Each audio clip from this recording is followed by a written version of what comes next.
Fourth or right, Cameron T. Robinson, the athletic. Ryan, it's like honestly breaking on back to one game took a big step forward the last 2 weeks. It seems like the off the line blocking better. You've seen that off the film too.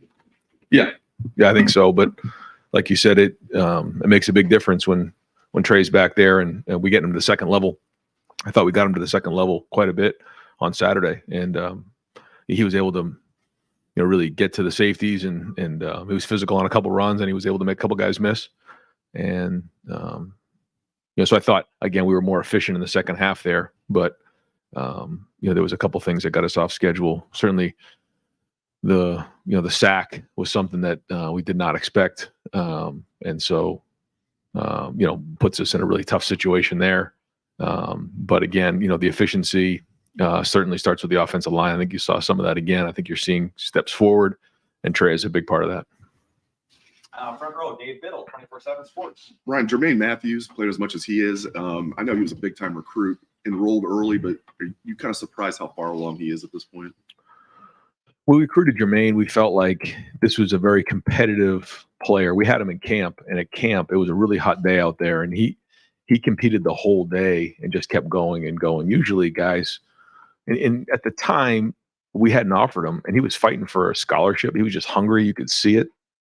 And then when he got in here, you saw the same thing. And once the competition started, he was at his best. So you just never know till you get him into those situations. But it seems like the bigger the stage, the more he likes it. And he is, nowhere near a finished product, but the competitiveness and the physicality is there. He's been challenged having to step up to be a starter. He's responded to that. And now, that he's put a couple of games on film, he's going to have to now continue that and show consistency. I want to ask about another true freshman real quick. I know you have depth issues at tight end. Any plans on using Jelani Thurman maybe a little bit? Yeah. We're trying to build as much depth as we can in that room. I thought that G and Pat both stepped up in a big way. Jelani has an opportunity every day to show that, he can be counted on in a game, and he was ready to go in the game if needed. And so we'll keep pushing him to get better. We think he has a tremendous skill set, and he has a very bright future ahead of him. So we're all in on him. So he's, the tight end, as we talked about before, the tight end position is a developmental position. There's a lot there. Yep. Joey Cock, Columbus Dispatch. Ryan, you said after the game with the punt and when Jesse took off running, there was a miscommunication happened there. And now that you've had some time to look back on it, what led up to that? Well, the ball should have been punted. Never should have been run in that situation. So ultimately, I'm the head coach, and so it comes back on me. But it needs to be communicated better, and it's unacceptable. Any way the communication happens where it's a miscommunication like that? I just think the communication has to be clearer. When you make it too gray, you just you make it hard on the player, and no excuse. Jesse needs to punt the ball, but I think as coaches we can be clearer in exactly what we want on a play. Nathan Barrett, Cleveland.com. I guess continuing on that subject, this is going back to last season. Obviously, you had two situations last year. You had called punt fakes against Michigan, against Georgia, and they're not lined up right. They're not communicated right there. So what happened in the offseason that even despite those issues, you decided to extend Parker, you got a raise, and continue what is also sort of an imbalance in the coaching staff between offensive and defensive coaches? Well, I watch Parker every day, and I see the way he coaches, and I think he's a great teacher and a great coach. And I can just tell you that he works as hard as anybody in the building. But we're all being evaluated every single time we're out there, and it's everybody that's involved in special teams. It's not just the coordinator, although he's ultimately in charge, and I'm ultimately in charge. So you can put it back on me, but clearly, we've everybody who's in charge of special teams, because there's a lot of coaches that are involved with that, in the meetings, can all do a better job. And so, we'll just keep pushing to make it better. But, we know what the expectation is. These subjects, do you feel like this dichotomy right now between being pretty excited about the way the offense has looked in the second halves of games, but not so much in the first half? And where is your kind of balance of thought right now between being encouraged by what you're seeing in the second halves, but also maybe wondering when the first half is going to leave you too big of a hole to pull out. I felt like there was some good individual performances when you put the film on Saturday, but you still want to see more overall just drives finish. And so the encouraging thing was we had more guys grade out. That was good. We just didn't complete enough drives there and finish with points in the first half. So and there are definitely signs that we're moving in the right direction, but it's getting late in the season, so our urgency is at an all-time high. Lane Reese, Kings of Columbus. Another special teams question. You did in 2020. You did make a coaching adjustment in the midst of the season when a side wasn't performing up to snuff. Have you considered that with special teams to do something in the middle of this season?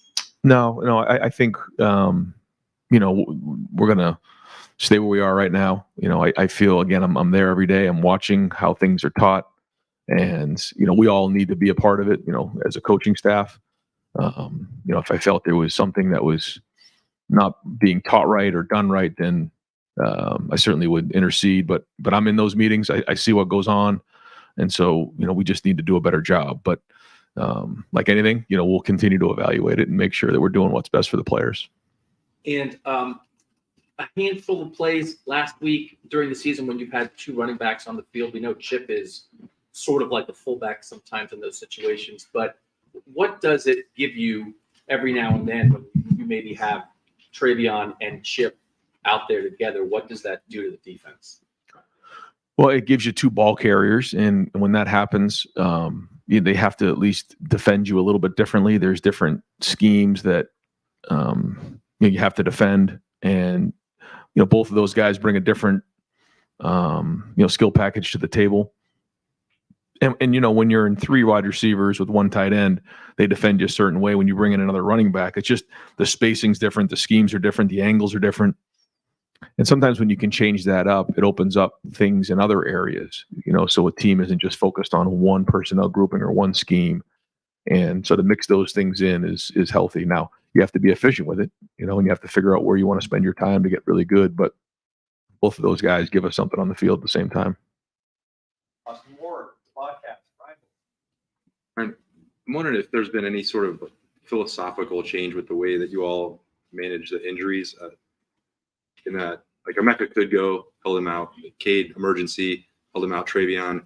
I know that the training staff is ultimately going to make that decision. It's not all in your hands, but is there anything to that maybe after last year, or maybe not with Jackson, I don't know, that you want guys healthier at the end of the year and you're more willing to play a patient game than you might have been in the past?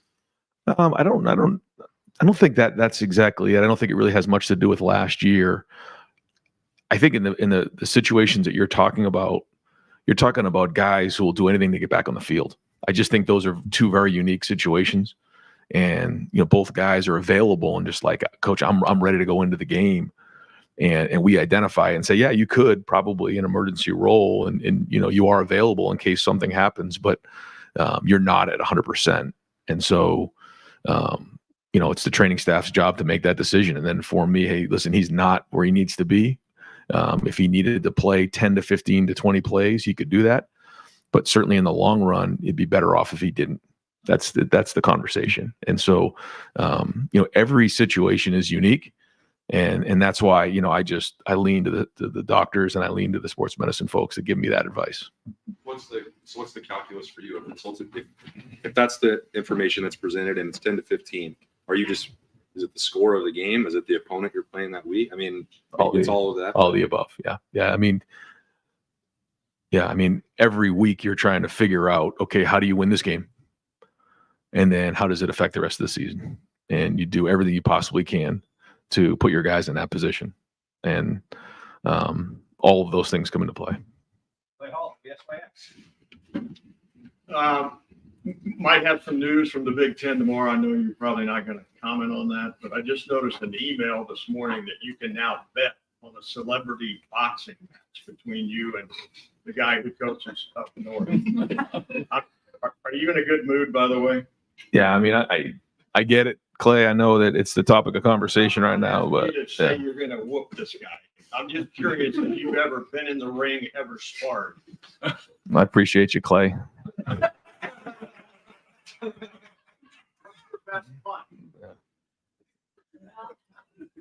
not going to say anything. I get commented on when I say no comment, so I'm not going to say anything. I'm scared. BNS.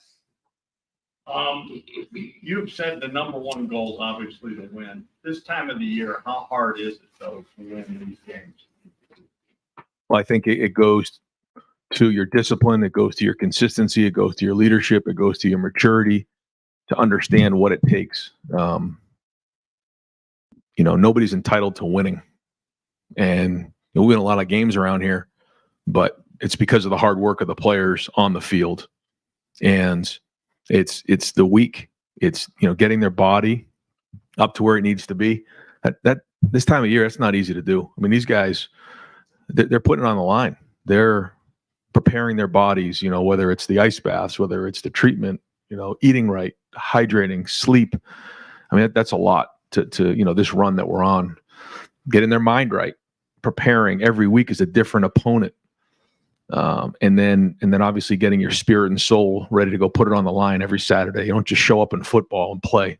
I mean, you got to put it on the line. And so every week it's, you build up that fuel tank and you just let it all out in the field. And then you come back and you try to figure out how to get that thing loaded up the most you possibly can to go do it again. And that's going to be the same thing Saturday night.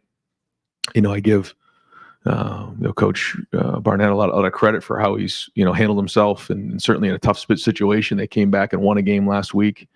And so like you said, this time of year when you're playing in the Big Ten, you got to bring it, and you see it every single week. So those are the things that we focus on, is every week trying to be consistent, and then hopefully that consistency over time builds momentum, and that it pays off down the road. I think you guys handled the number one ranking. I know you want to be number one at the end of the year, but they throw that on you now. You have that mark. I think you have so many guys on our team that have just kind of been through all of this before, and they know it means absolutely nothing, and their goal is to win the whole thing and to be the number one team at the end of the year. So we want to win them all, and that's all that matters. And so at the end, they'll rank us, but we're just going to try to win them all, and it continues this Saturday. Far left, Joe Nugent, WCMH. Big win by the Houston Texans. Another great job by CJ. What do you think of the success that he's having as a rookie this year? Well, I think he deserves all the success that he's receiving. This is somebody who, went through kind of a tough time during the draft process, and really, a lot of people kind of questioned him in certain ways, and you never saw him react anyway. I thought he's handled himself like a pro. The guys on that team, I think they voted him captain, right? I mean, he's a captain there for a rookie right out of the gate is tremendous. He walked in and endeared himself to that organization, and now you're starting to see him perform on the field, and he's given that organization hope, and you're seeing it. I think it's the same thing Garrett Wilson did with the New York Jets last year. He gave them hope. I think our guys understand what the expectation is that, you're there to win every game, and so it was great to see him, quickly jump into that role and have the success he's had. And still a lot of football ahead of him, though. Stephen Means, Cleveland.com. When you go back and look at Kyle's performance on Saturday, just what did you like about what he did? And then were there things that maybe he wasn't seeing down the field that he maybe missed that you guys went over? Nothing down the field, no. I mean, they were in a pretty too high shell the entire game, so there wasn't much down the field. Safeties were 20 to 25 yards deep on both sides for the majority of the time, and certainly the interception on the 2-minute drill. The ball needs to be layered better. That was the Will linebacker who made that play, and so he knows that. But I thought he was efficient. I thought he checked the ball down when, if they're saying you're not going to throw the ball down the field, you have to be willing to take the check down. And a good example of that was in the first drive. They put a cover 2 on it. He checked the ball down to Emeka, nice and easy, simple football, 10-yard gain, and we keep moving the chains. And that's what you have to be willing to do, is identify what you're getting and then make the right read. So there was some of that. Even the check down to Travion was well done. The timing was right. So I think we could have done a little bit better job of helping him on a couple of the things. We could have thrown it better, caught it better. But if it wasn't for the interception, he would have graded out a champion.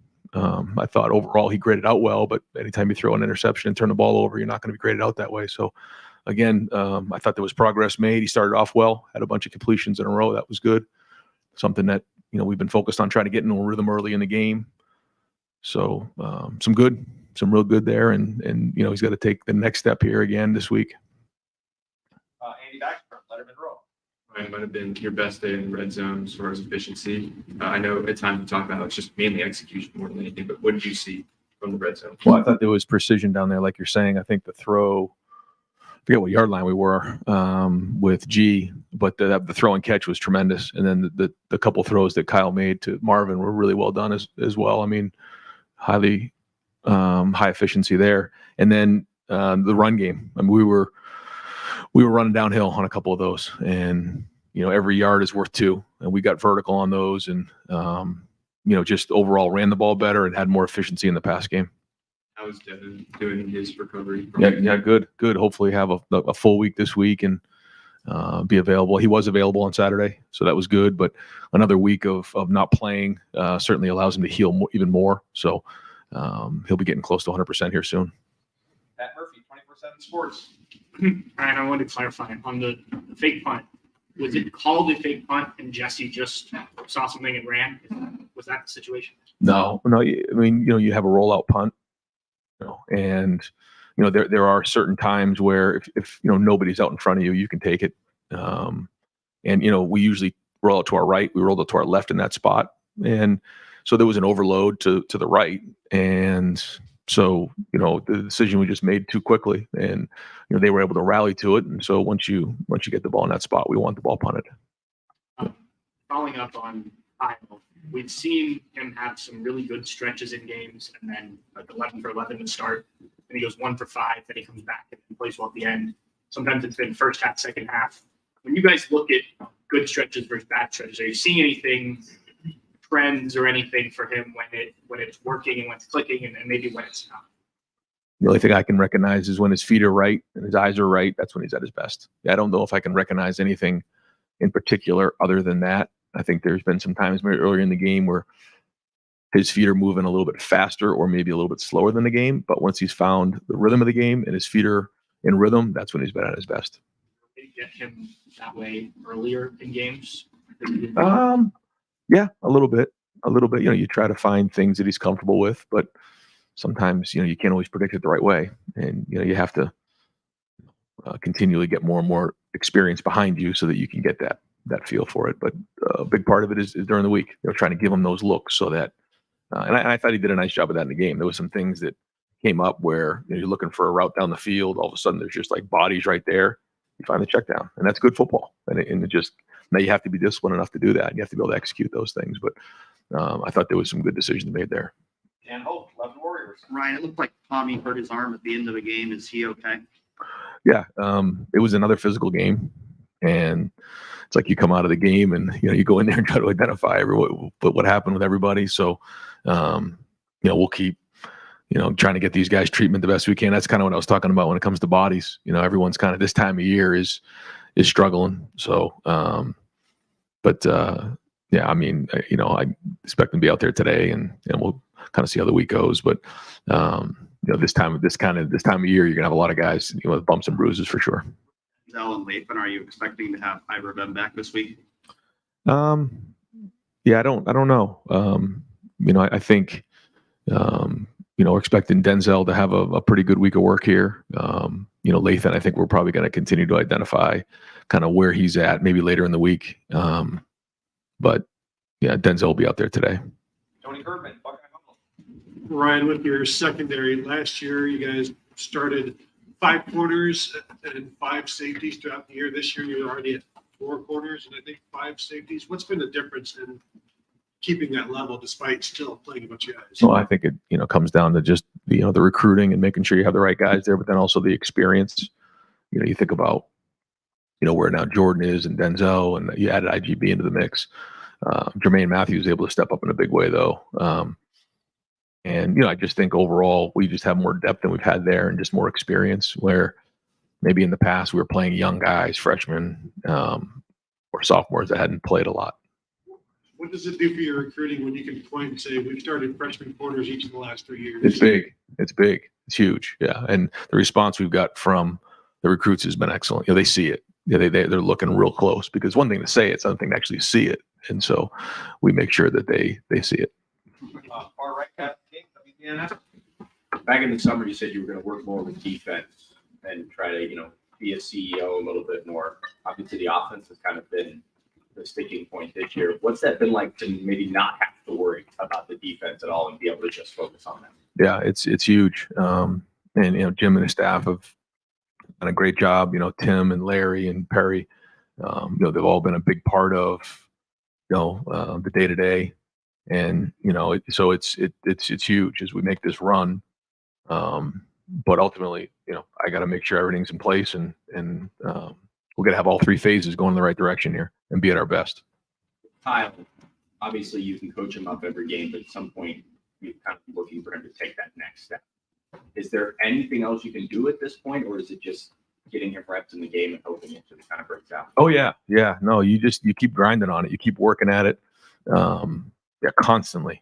Yeah. I mean, you never, change that part of it.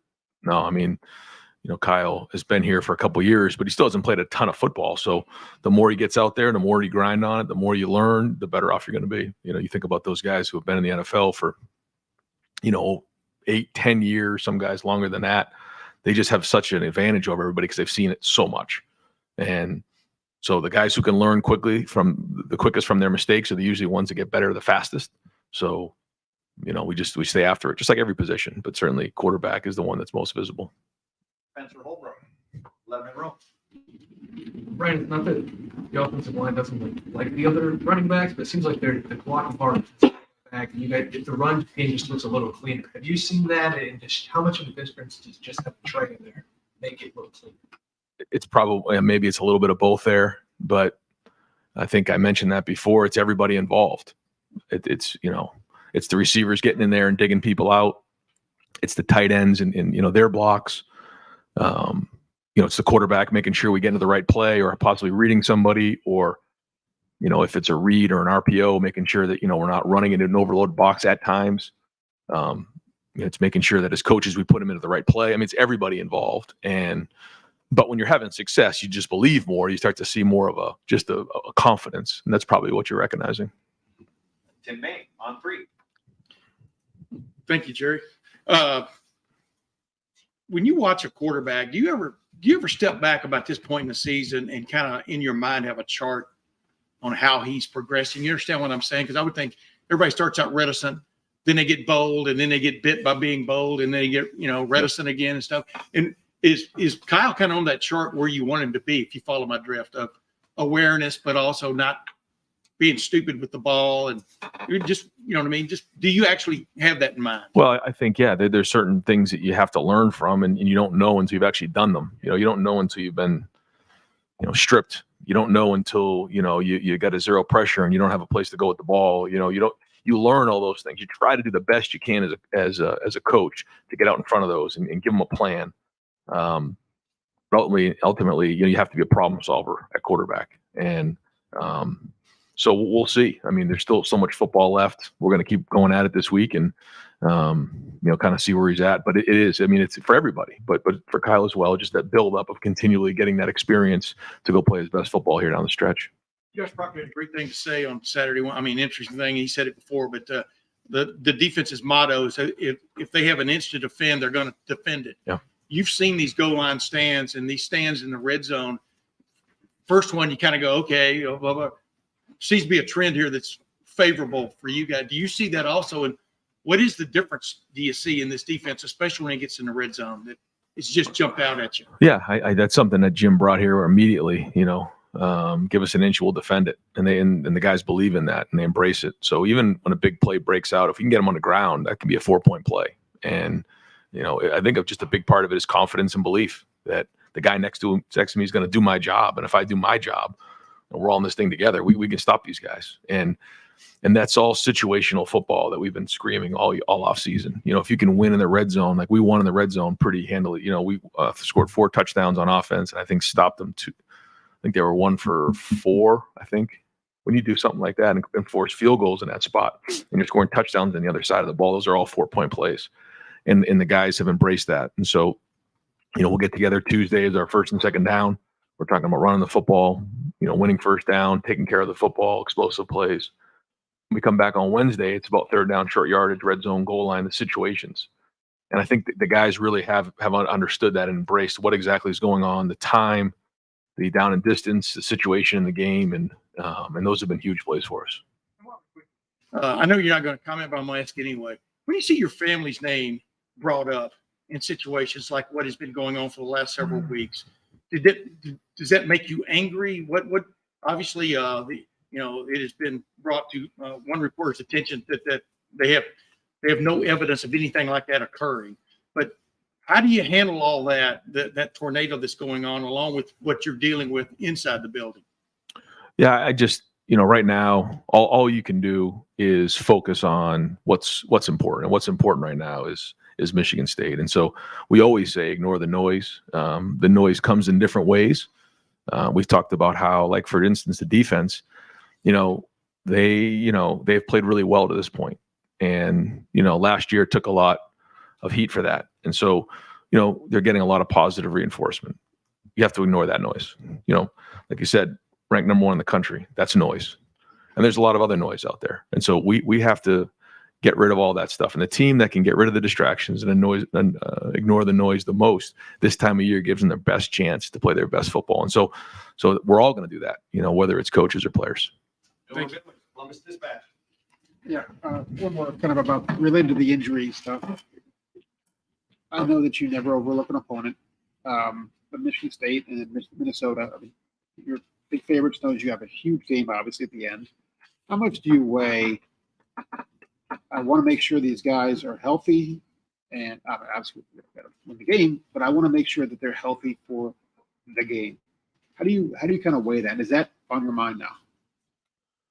Yeah, I mean, we've talked about how we need to be playing our best at the end of the year, and a big part of that, like we talked about earlier, your body, your mind, your soul, and part of it is your body. And so these guys work hard, and we'll do everything we can to make sure that they're fresh, and try to make the best decision. It's one of those things where you can't just say one thing that covers everybody or covers the whole situation. Each guy is a little bit unique. Each situation's unique. What's our depth look like? Those type of things. But our guys know how important every game is. I mean, this is a very important game. We've got to play well in this game. And so that's where the focus is. And, when you start thinking about anything else, you can get yourself out of whack. And so we won't do that, but we also want to be fresh down the stretch like we're talking about. This is down the stretch, but we'll evaluate it each week, each situation the best we can, and make the decision that we think gives us the best chance. And a question about Jordan Hancock. I mean, he's been obviously pretty important given his versatility and plays he's made. Is there anything kind of behind the scenes that you have seen, that you saw in him, maybe from last year or this year, that is responsible for some of the transformation? I think Jordan, 2 things. One is extremely competitive. You saw that right when he jumped in the program. I just recognized that part of it. And the second thing is he has a tremendous work ethic. I mean, he's in here a lot watching film on his own, constantly wearing out Coach Walt. He works hard at it. He's another guy who has a tremendous work ethic and is also very competitive. And when you combine those 2 things with his ability, you're starting to see some production. And that was a big play he had on Saturday for sure. Bill Landis, the podcast. Kings. You mentioned the sack you guys took in the first half of the game. What happened on that play? I don't. It was a unique play. We've never really seen it before. The nickel and the will came at the same time. I don't know if there was a miscommunication on their end or what happened, but it caught us off guard, and it's not something we were expecting. So I don't know exactly how it played out, but the line was going one way and both guys came. So very unique, but I'm glad that, Kyle held on to that one because we weren't prepared for that. And so we made an adjustment to make sure that, moving forward, if that were to get called again, it was executed on defense that way, that we were ready for it.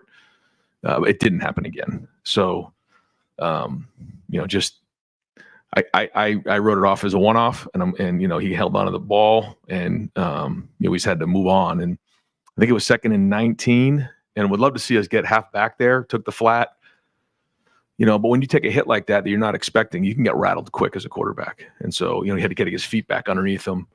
And at the end of the play, we ended up pooching. And I know that's not a great scenario. That's not what we want to be. We want to score points in that spot, but we didn't turn the ball over, and we don't want to lose the ball in 3rd and extra long. So overall, I thought Kyle in that moment handled himself well. That's how that played out. So maybe that play doesn't apply technically, but just sort of in general, like seeing where you think pressure is going to come from. I know sometimes it's hard when it's coming from depth. Like, how do you think Kyle, Carson, the tackles have all sort of handled that and communicated that this year? I think there's been good times, but there's also things that we got to do better. And defenses do a great job of changing up the looks. The minute you think you got them, here comes another twist or another guy coming from another way. And as a coach, it's like, well, if it looks like this, they really can't bring that guy. And then all of a sudden they bring him and run a guy over, and so you have to be able to react. You have to be able to identify what they're doing early in the game. And I remember a coach telling me one time that used to go against, Peyton Manning, that early in the game, they'd bring something that he hadn't seen before. And the first thing he'd do is just throw it over his head. They'd punt. You aren't going to get him again. But that play wasn't going to ruin the game. And so sometimes, when they get you schematically, you got to take care of the football and just hang in and cut your losses, as opposed to the ball going up in the air and ruining the whole day. We don't want that, but there's some good schemes out there and good coaches. And so, there were a couple on Saturday, but then I thought we settled down a little bit on 3rd down. Well, we did. We did a much better job on 3rd down in the second half. All right, I want to try to get to everybody, but I'm going to have to limit it to one question. Andy Anders, 11 Warriors. I think, you mentioned the red zone efficiency on both sides of the ball on Saturday. Obviously, Penn State 3rd downs, especially on defense, were big. Have you seen a situational improvement from this team as the year has progressed, and what do you think about that? Well, it was a big emphasis for us in the offseason. Yeah, if we want to win games, we have to win the situations. Big emphasis. Go through them, coach them. Now, we'll see down the stretch if it pays off for us, but it's been something that we talk about after every game. We identify each of the situations. There's 12 situations that we want to win, and then our whole offseason was about competing. And then, if you're competing to win those situations, your chances of winning go like way up. And so I think on Saturday we were 8 wins, 2 losses, and 2 ties. So that's me going to win the game. Won the game by 19 points. Now, there's some things that we could have done better, and it would have been a different game. But if like winning the red zone, I think short yardage, we won big. I think we were on offense, we were maybe 5 for 5, and on defense, was really good too. I forget exactly what it was, maybe 2 for 5. So now you're 7 for 10 or something like close like that. And so working hard to make sure we win that 1st down, explosive plays. I think explosive plays were even, but we counted Jordan Hancock's as an explosive play. So that made it 5-4. That was an explosive play. It changed the whole game. So now I think our guys get it. I think you see even on the 4th down play where, they snapped it and then handed it off to the guy behind, and then he gets around the edge. I mean, IGB and those guys are fighting like crazy. I mean, we had like 5 guys sprinting to get him down on the ground because they believe we get him on the ground, we can play some red zone defense. Those are 4-point plays. So I do think there's some awareness there. I think our guys have had some awareness in 2-minute. We've had to win a game in a 2-minute already this year, and some things at the end of the half. So not perfect by any means, but it's been an emphasis. Dylan Davis, Delaware Gazette. You talk a lot about competitive stamina. Can you learn as much about your team from a game like this as you will? There's a big game where everybody's got to get up for it. I guess I know that obviously it's still a big game for you guys, but big favorites at home, prime time. Can you learn as much about a team from how they handle this kind of situation as opposed to a big game scenario? I think you learn different things. Yeah, but you're always learning, and I think you've heard me say this before. The issues are always there, whether they get brought to the forefront in a game where it comes down to one play or not. That's our job, to identify those as coaches. And so, I do that with the team, and I know that the coaches do with their units, regardless of, who you're playing, the issues are there. And so you have to identify what those issues are that, need to get fixed, and the things that are going well need to be enhanced. So we watch on offense and defense, we watch clips of the good plays, the things we got to continue to build on, and the plays that, hey man, like if we don't get this thing fixed, it's going to be a problem down the road. And I think the guys appreciate that, and they know that we're continually working to get better because, if we've learned this year, it can come down to a play or two. We certainly know that coming off of last year. Jeremy Birmingham, podcast. Brian, you guys all year, I think you probably will admit, haven't played a complete game offensively, and it seems like things ramp up in the second half every week where you are more efficient and maybe a little bit cleaner. You lost Kevin Wilson in the offseason, and it hasn't really been talked about the alignment of the staff, who's upstairs, who's on the field. Is there anything to that discussion? Like, you have guys in the box that are relatively inexperienced compared to what Kevin was. Do you guys think about changing that at all, or is there do you attribute the success in the second half to getting a chance to collect those thoughts that happen? I don't know. I think that one of the things we've tried to do is really establish the run game this year, probably maybe more than last couple of years with CJ. And, it sometimes takes a little time for you to establish the run game. And, I think you're starting to see that happen as the game goes on. You start to see those 3-yard hits get to 4 and 5, and then you start to see the 5 and 6s get to, a little bit more explosive plays, and then it opens up more things in the pass game. But there's no question that we want to be faster. We want to be moving out of the gates. We want to be more efficient. We want to score. But, part of the run game too is, making hard 3s and 4s early on. And so what that forces you to do is you got to be really good on third down. And that's to me what didn't happen on Saturday. We didn't execute on third down in the first half. And because if you can convert on those third downs and you can start to wear on the run game a little bit, that's when every play gets a little better.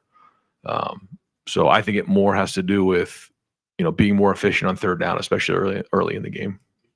You don't want to bang your head into the wall, but that's happened pretty much every game this season. Is there a point where you say, we tried it, it's not where we wanted in the first half, and let's adjust, or is it just keep plodding along? Well, it's working with the team, right? I mean, that's the first thing you identify is, is it giving you an opportunity to win the game? Now, if all of a sudden, the game changes and, starts to become back and forth or whatever, then you may have to change your philosophy. But, we want to make sure that we're doing everything we possibly can to win that game. And then we go from there. If we have to, I'm just saying, if we have to come out and just, throw the ball every snap, then we'll do that too. But the balance is what we're looking for. And so we'll just keep grinding on it.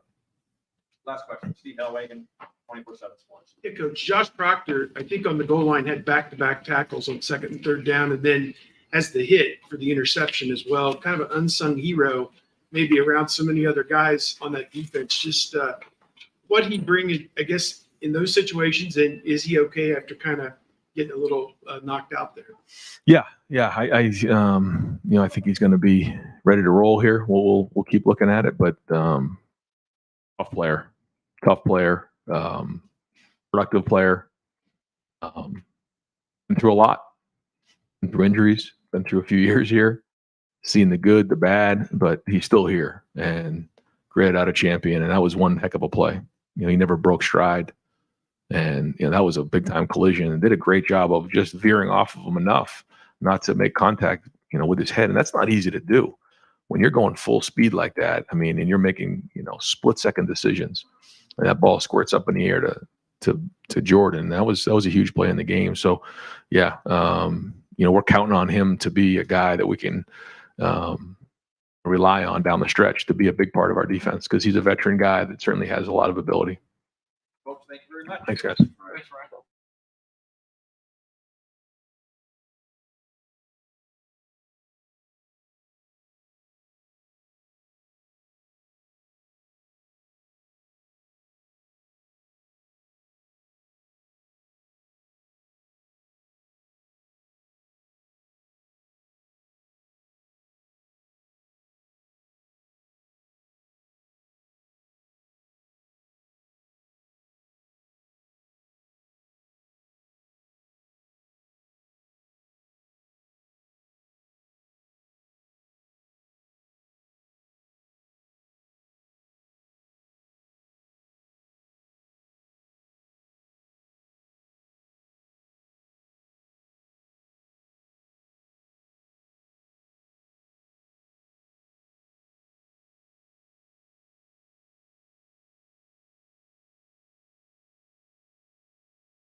We will open up the floor for Coach Knowles. Dave Biddle, 24/7 Sports. Hi, Jim. When did you get to the point where you knew if needed, Germaine Matthews could help you guys out as a true freshman?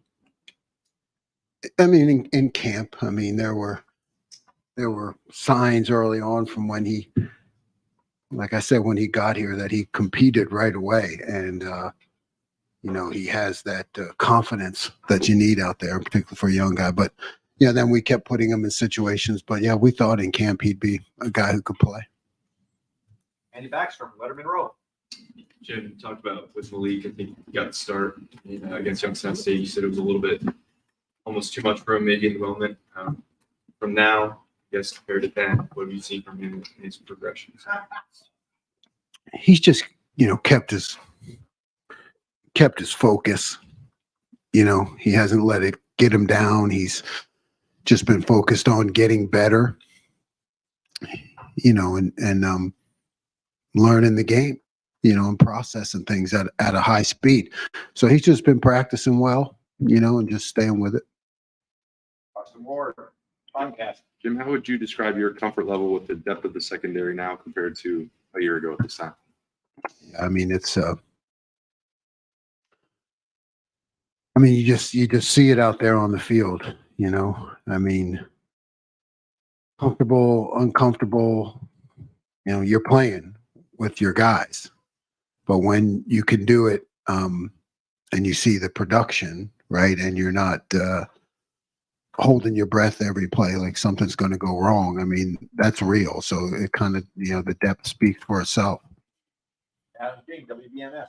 Just kind of a backmark here, but when you look at the Philly special or the brotherly shove or whatever they want to call it, when they line up in that position, if you knew that they were going to run that play, how would you teach a defense to stop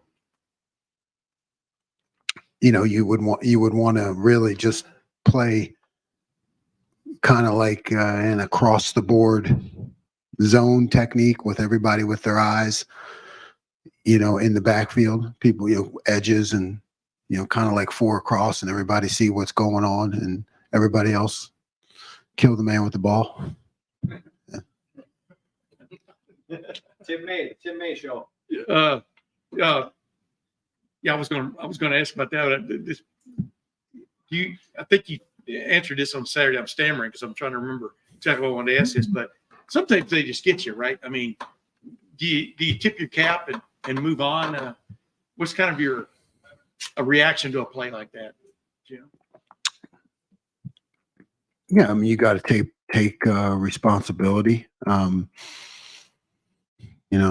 There's no tipping of the cap, or if you do it, it's kind of, you do it while you're gnashing your teeth. I mean, it's, and then you go back to your teaching, and you go back to instances where maybe you said something in practice like, this could happen, that could happen, they could do something like this. But ultimately, yeah, it's my risk. You just take the blame for it and you fix it, and you tell the guys, hey, I need to do a better job of coaching you on those kind of plays. Yeah, inside the 5. I mean, like I was asking Ryan a while ago, this defense, a lot of things are going well for it right now, but one of which is, as Josh Proctor said, if you have an inch to defend, you're going to defend it. You brought that philosophy with you from Oklahoma State, et cetera. But to see it actually happening in front of your eyes, what is just really going on with this defense right now in those moments, goal line stand moments, that just jumps out at you? Confidence, confidence only comes one way, unless it's false confidence. Real confidence just comes from practice and doing it over and over again. So, you only have like certain concepts you use in those circumstances. So, you just try to go against,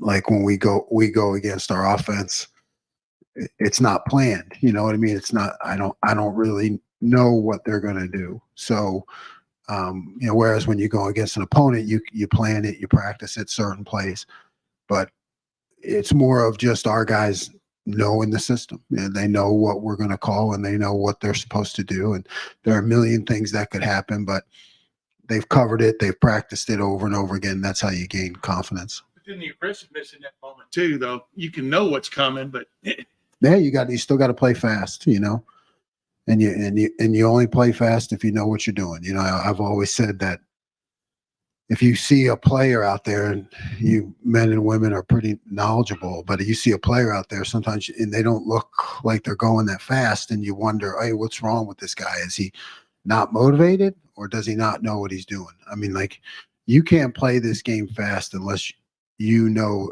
what you're doing so much that you don't even have to think about it, that it just happened. So I think that's what you're seeing showing up. Dan Hope, Lebanon Warriors. Jim, we hadn't seen Kai Stokes play at all this year until this past week. Is there anything that was keeping him off the field? And is there anything you've seen from him the past couple of weeks that's allowed him to get in the game? Yeah, Kai just had some guys in front of him. He's always been a worker. He's always been a positive attitude guy. And I think in the past couple weeks in practice, because all this goes on behind the scenes, I've seen kind of a light bulb come on with him where he's recognizing more plays and how he fits and what he does in the defense. So there's just kind of, you see it in practice. I think he's been getting better. Bill Rabinowitz, Columbus Dispatch. I mean, I can bring out I said his arm, whatever, like last year with the thumbs. Can't play without an elbow or a forearm. I mean, how are you concerned about his availability this week? Yeah, I mean, I'm not concerned about Tom. I mean, he'd play with one arm if he had to, so, I know between the trainers, they'll make they'll make the decision for him because he'll play. You know what I mean? He'll play.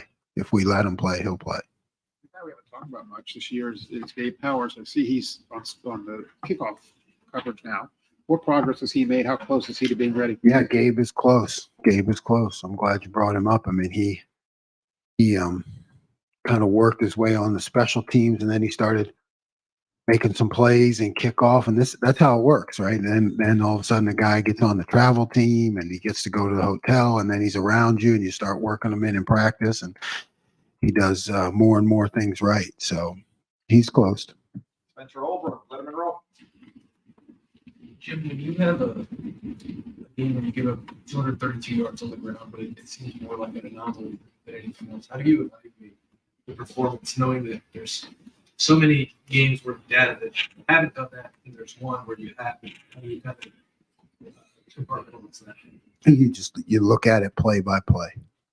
I'm not as concerned with statistics as I am just with progress and getting better. So you just look at it play by play, and you fix the things you need to fix, and you continue to grow the things that you did well. But it's just play by play, really. Bill Landis, the podcast. Jim, there was a play at the end of the first half where Rutgers was doing some tempo. They snapped the ball when y'all weren't set. They put the formation in the boundary, and Germaine just kind of flew into the backfield and tripped up the running back where it looked like maybe if he had it, he might have scored on that play. At least that's how it looked on TV. Did it look that way on your tape, and what did you think of that play from Germaine? I thought he did a great job of pulling his trigger. That's how the call was designed, and like for a freshman to be in that situation, which he's rarely in because of, like you said, the formation, blah blah blah, everything yielded to him. Hey, this is your job here. He did it. He took his shot. I don't know if he really got him on the ground or not. I mean, JT came in and got him, but he slowed him down. So I think it's a big deal. I guess you're right, because that's an unusual formation, an unusual situation for him. The call dictated for him to do that. Yeah, that's all great, but until you see it happen on the field, he did it. As a true freshman corner, not in that situation a lot, I think it's a big deal. Andy Andrews, Lebanon Warriors. Yeah, so obviously you mentioned confidence, but what other things go into successful zone defense when the field is condensed, tighter, executed, things of that nature? it's just a lot of practice. It's a lot of situational awareness. Coach Day preaches the situations and understanding the situations, and whether it's third or fourth down or red zone, where you're at, what do they like to do? There are only so many plays in football. What's our call? How does it work? There's a lot of intangibles, but guys who like football, they study that stuff and situational awareness. Jeremy Birmingham podcast. Jim, with Sonny obviously didn't play multiple spots last weekend because of the injury stuff, how do you balance the conversations with him throughout the week of where to prepare? Because it seems like he's comfortable closer to the line of scrimmage. Sometimes, at least from our vantage point, maybe looks less comfortable when he's back deep. Is that something that you have to sort out throughout the week, or how do you balance? No, it's just based on who we're facing, what we have available personnel-wise. I didn't think he looked uncomfortable at all. I thought he had a really good game when you look at how he fit and managed the scheme from a high safety position. I think you may think he looks uncomfortable just because he's a giant safety back there. It may look uncomfortable, but to me, he looks fine, and I like him back there. But it's really week to week. What are we playing? What are they doing? What is our availability in terms of personnel? Shock you still that that's a kid that should be a true freshman right now and isn't even 19 years old yet? Yeah, I don't even think about it. He's very mature. He plays like a veteran. He handles himself like a veteran. Yeah, until you remind me, I don't even think about his age or where he's at because he acts like a veteran. Joey Kaufman. Jim, a lot of the sites out there have Jack Sawyer with a high grade last couple of weeks. What have you, from your evaluation, from watching him play, how well is he playing right now? Yeah, I've said it. They're right. I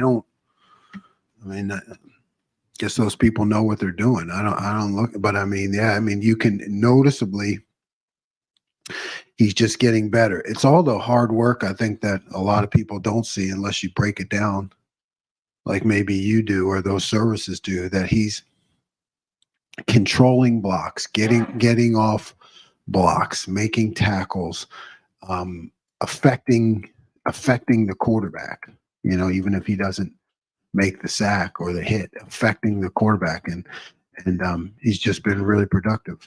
Is a lot of his production the fact that he's playing his natural position now, and getting or comfort in the scheme? What do you sort of attribute it to? Both. I think that's what he does best, and he's more comfortable every day. And the more comfortable you are, the better, the more you can utilize your athletic skill. And I think he's just getting really good at seeing the scheme and knowing where to fit. Doug Reese, Kings of the North. Jordan Hancock started this year. Kings of the North. That's just the other podcast. We'll get you a shirt. Jordan Hancock started the year as like the nickel situations, more as a coverage guy, and now circumstance injuries. He's out there, but he's not there. Just like finding anybody who can handle all the responsibilities of that nickel spot in the slot. Are there a lot of guys who can handle that? Is it difficult to find guys? And how is he done with every bit of those responsibilities?